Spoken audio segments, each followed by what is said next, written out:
Tu veux agrandir une image rapidement sans trop la détruire, c'est maintenant.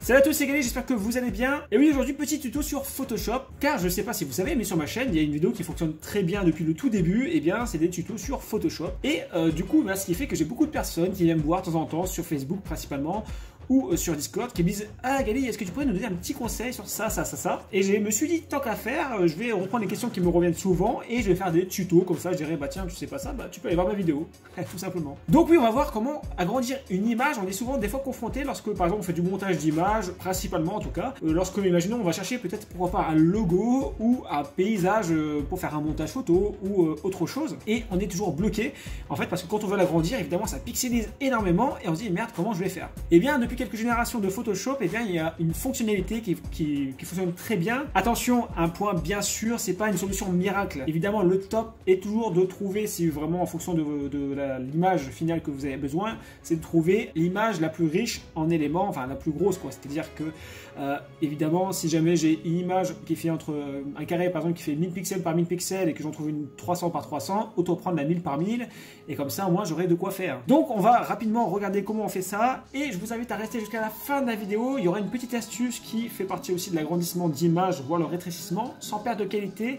C'est une astuce que beaucoup oublient lorsqu'ils font des montages et qui des fois est un peu inconvénient. Allez, c'est parti. Donc voilà, bon là j'ai pris un petit bonhomme, hein, comme ça, il n'y a pas de souci de photo ou quoi que ce soit. Ça peut être l'astuce que je vais vous donner, ça peut être fait partout. Donc ici on a une image de 300 pixels par 300 pixels. Ce qu'on veut faire ici, c'est agrandir une image. Alors je suis désolé, des fois je vais me décaler un petit peu parce que j'ai mon appareil qui est juste derrière le menu. C'est pas très pratique, je l'avoue. On veut par exemple agrandir, on va aller un petit peu à des extrêmes. On va dire, allez, on veut aller, donc c'est une image carrée de 300 par 300 et donc on va vouloir l'agrandir à 3000 pixels, hein, c'est qui est assez énorme. Donc de base, vous avez le tableau qui est comme ici. De base, on est avec ces réglages là, sauf évidemment la largeur, etc. Alors si bien sûr vous voulez changer ici, hein, vous pouvez changer en pourcentage, etc. Ça peut servir, mais là on est en pixels. Donc on va passer de 3000 à 3000. Et évidemment déjà dans l'aperçu, comme tu peux le voir, eh bien on va perdre en qualité.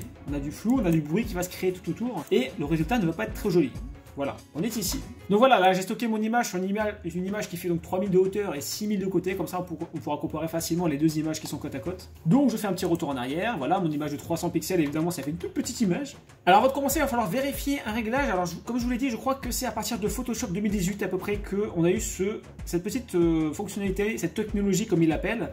Et donc vous allez vérifier, voir si elle est bien activée. Maintenant en général sur les Photoshop, de base elle est activée, mais vérifiez, on ne sait jamais. Vous allez sur aperçu de technologie, voilà directement. Dans les préférences, aperçu de technologie et vous regardez si votre conserver les détails 2.0 est bien coché, d'accord, c'est très important.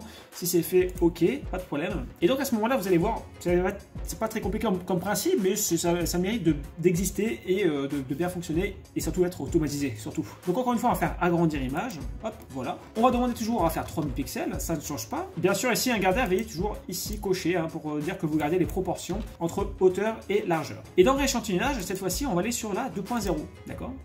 Et donc là, si vous voulez, en fait, voilà, ça fait une réduction de bruit. On peut dire par le flou. Voilà, en gros, ça va plus ou moins travailler pour qu'on perde du bruit, qu'on récupère des détails. Hein, il y a tout un échantillonnage qui est en train de se faire. Et ici, vous allez jouer justement sur la réduction de bruit en fonction de ce que vous voulez. Alors attention de ne pas pousser aux extrêmes parce que beaucoup trop poussé, on peut perdre des détails, ça va être un peu flou, ça va faire un peu bizarre. Même si des fois, si vraiment la qualité d'image n'est vraiment pas bonne, eh bien ça peut sauver des cas. Mais voilà, à vous de juger, à essayer plus ou moins à combien vous estimez que ça sauve plus ou moins l'image. Là, on a quand même poussé l'extrême à 3000 pixels. Je pense que 80% on n'est pas mal. On n'est pas si mal. On va regarder. Alors, il faut peut-être trouver un détail un peu plus flagrant. Des fois, c'est pas toujours évident. Au final, j'avais été un peu trop fort. Je vais rétrécir.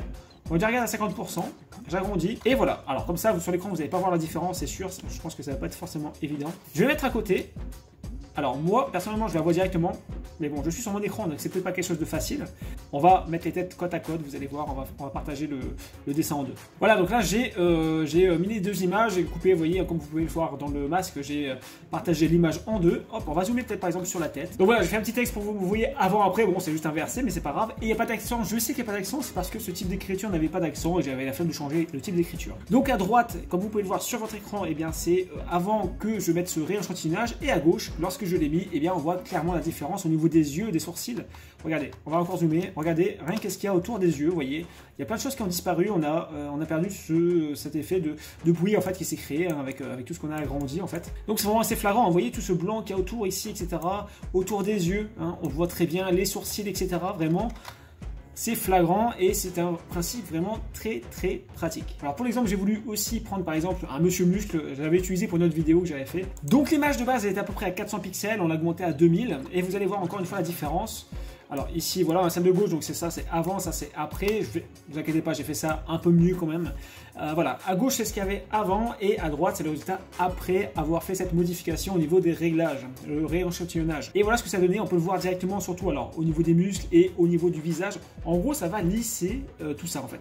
Alors évidemment comme j'ai dit c'est pas une solution miracle hein, parce que vous avez quand même perdu du détail, ça c'est certain, mais ça peut être une solution qui peut vous sauver dans la plupart des cas. Surtout que là j'ai quand même vraiment exagéré les choses, j'ai poussé quand même les extrêmes, mais ça fonctionne. Donc la petite astuce, vous allez voir, c'est quelque chose qui paraît tout bête, mais on ne pense pas forcément à regarder. Je viens par exemple d'ouvrir cette image que j'ai sur mon bureau, une image JPEG, je viens d'ouvrir et je dis tiens, je vais travailler dessus. Je vais par exemple, pourquoi pas, alors je vais la déverrouiller évidemment, hop, je vais pourquoi pas dire tiens, j'ai envie de la rétrécir parce que pour l'instant je la trouve beaucoup trop grosse par rapport à ce que je veux faire, je la veux en tout petit. Et je vais la mettre au milieu, ah elle est bien comme ça, je trouve que l'image est pas mal, c'est trop cool. Et là je me dis ah non, au final, je vais l'agrandir, je vais la mettre au maximum. Ah ce qui se passe, c'est que du coup, entre avant et après, eh bien, vous avez perdu de la qualité. Pourquoi? Parce qu'on n'a pas demandé à Photoshop de conserver les proportionnalités. Alors, ça fonctionne que si, par exemple, vous faites un copier-coller d'une image à une autre ou si vous ouvrez directement une image, par exemple, du bureau à Photoshop. Vous double-cliquez dessus, ça ouvre une image et il y a une option qui ne va pas se mettre en route directement. C'est l'option de pouvoir convertir en objet dynamique. Je m'explique. Je vais réexpliquer. Je vais fermer cette image. Donc là, j'ai fait un glisser sur Photoshop. On a l'image normale, d'accord? Ce qui est important ici, c'est de conserver en fait les proportions, peu importe si on la rétrécit ou on l'agrandit. Le problème sur Photoshop, si on ne met pas cette option là, c'est que si vous la rétrécissez, eh bien l'image est considérée comme une image par exemple de 100 pixels par 100 pixels. Et lorsque vous allez agrandir, c'est une image de 100 pixels par 100 pixels que vous allez agrandir. Donc bon, éventuellement vous avez une méthode juste avant, mais le but c'est pas de travailler comme un cochon. Autant garder une image qui est déjà de bonne qualité et de la conserver. Donc ce que je fais, c'est tout simple, c'est tout bête, c'est de convertir en objet dynamique. Et là, peu importe ce que vous allez faire, si par exemple vous rétrécissez au minimum, que vous redites allez je vais agrandir, hop, peu importe, ça garde vraiment les qualités de l'image. Alors du coup cette option vous pouvez la voir ici, hein, c'est un petit symbole qui est ici lorsque vous l'avez activé. Attention, cette option elle est mise lorsque vous importez. Par exemple si je vais importer hop, une image comme ça, hop, je choisis la taille et là vous voyez directement elle est mise automatiquement. Quand j'importe une image sur une autre, et eh bien ça va directement mettre l'option. Par contre attention, si je veux travailler dessus par exemple au pinceau, je ne pourrai pas. Vous aurez souvent un message d'avertissement puisque en fait à partir du moment où vous voulez modifier l'image, alors pas forcément au niveau taille mais au niveau par exemple écrire dessus, faire des retouches etc, vous ne pourrez plus. Il faudra absolument la pixeliser. C'est-à-dire que à partir du moment que vous avez pixelisé l'image, et eh bien vous conserverez la qualité que vous avez mis dans Photoshop. Donc là, imaginons que je veux colorier. En général, ils vont mettre un petit message, vous faites OK, et là c'est bon, je peux dessiner comme un cochon dessus. Voilà, j'en ai fini, j'espère que ça vous aura plu. Un petit tuto, des petits conseils, ça fait toujours du bien. En tout cas, n'hésitez pas à me dire ce que vous en pensez, n'hésitez pas à liker la vidéo, à partager la vidéo, à laisser vos commentaires s'il y a des questions ou quoi que ce soit. Et nous, on se retrouve bientôt sur la chaîne. Salut!